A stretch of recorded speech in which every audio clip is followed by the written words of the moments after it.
Hello friend, नमस्कार. Welcome back to my channel. आज मी आवळ्याचा ज्यूस बनवते तुमच्यासमोर. हे बघा, आता गाजर घेतलं आहे, काकडी घेतली आहे आणि मिक्सरच्या भांड्यामध्ये मी पालक घेतली आहे आणि 2 आवळे घेतले आहेत. हे बघा, हे सगळं त्यांच्यामध्ये टाकते मी आता. पालक, गाजर आणि काकडी. आता हे 2 आवळे घेतले आहेत, त्यांना छान कट करून घेते.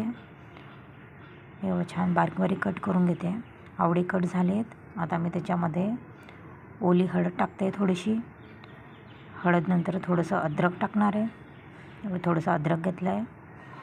त्याच्यानंतर आता थोडासा गूळ टाकते मी इथे, चवीनुसार गूळ टाकते. त्याच्यानंतर थोडंसं मीठ टाकते आणि याला आता मस्त मिक्सरमध्ये बारीक करून घेणार आहे, थोडंसं पाणी वगैरे टाकून.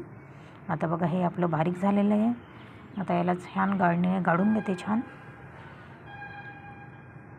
असं छान गाळून घ्यायचं. पाण्याची गरज पडली परत थोडंसं पाणी टाकायचं आहे. हे बघा, आपलं ज्यूस रेडी झालं आहे. हे खूप हेल्दी असतं, टेस्टी असतं. तुम्ही पण एकदा नक्कीच करून बघा. आणि मी त्याच्यामध्ये आता थोडंसं चिया सीड ॲड करणार आहे. हे बघा, थोडंसं चिया सीड पण टाकणार आहे.